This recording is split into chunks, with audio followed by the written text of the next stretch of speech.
Well, today, thousands of runners are hitting the streets for the Boston Marathon. This year's race marks 10 years since the Boston Marathon bombings. Runners today seeing that one Boston Day logo at the finish line with 3 rings for the lives lost and the hundreds that were injured.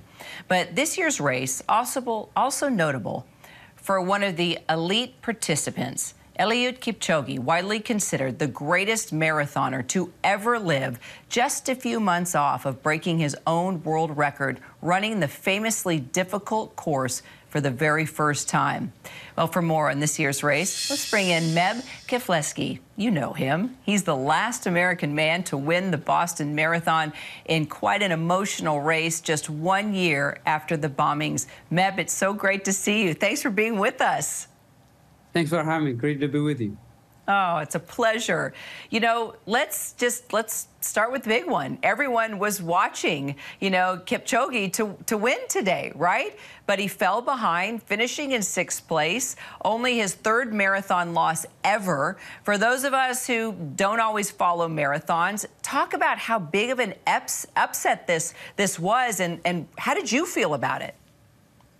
Well, Eliud Kipchoge is the icon and a legend. He's a Tom Brady of football, Tiger Woods of golf, and Michael Jordan of basketball. So all eyes were on him, a big pressure. He's the first man ever to go under 2 hours, and he has a world record also at 2:01. And it was a difficult day for him, and he went out really fast with a world record pace. And the hills at the Boston Marathon are very difficult and challenged, especially where they are located at miles 17 to 21. So the hills kind of got up to him, and the competition was very strong. And not a good day for him. Finished 6th place, but Evan Chebet was able to defend his title.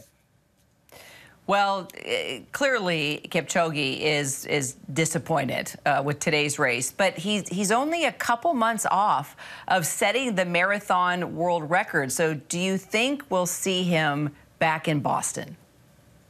I hope so. I think you will see him back in Boston. He just ran the world record in Berlin last fall, 2:01:09. That's incredible. 4:38 pace is just.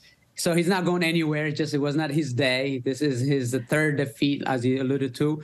But he's a people champion. He's a great ambassador for the sport. So he will be back, whether it's Boston or other races. Many people still want to be in touch or be able to see him compete at a high level. Well, you are an ambassador for the sport as well, my friend. Today's race falls on the 10th anniversary of the bombings in 2013. You won the race in 2014 on the very first anniversary, or marking that day a year later. What does it mean to you to just see the race back at full strength 10 years later? It is great to see the race back in full swing, but 2013 was a really tough, a lot of misery. I was at the site for 4+ hours, but I had an appointment. That's why I left. And to run the race in 2014 with Martins and Sean and Crystal and Lindsay, names on my bib to draw inspiration, to honor those victims and those that have been abrupted by it, and to be able to pull the victory, chanting USA, USA on Boston Street, and to be able to victory for Boston, city of Boston, for the community of running, who meant a lot to me. And I just fortunate enough to lead the 36,000 participants who wanted to do something positive when the catastrophic bombing occurred. Well, you are a beautiful human being and a great athlete. And Meb, I hope you don't mind. I'm going to call you to join my kids' school for the 10K race. All right? We need someone to come in for the win, if you don't mind. That'll be fun. I have a foundation called the Meb Foundation, maintaining excellent balance through health, education, and fitness for youth. So that aligns that really well with that. So hopefully one day we'll be able to do it. Done deal. I'll be calling you, Meb. Thank you so much.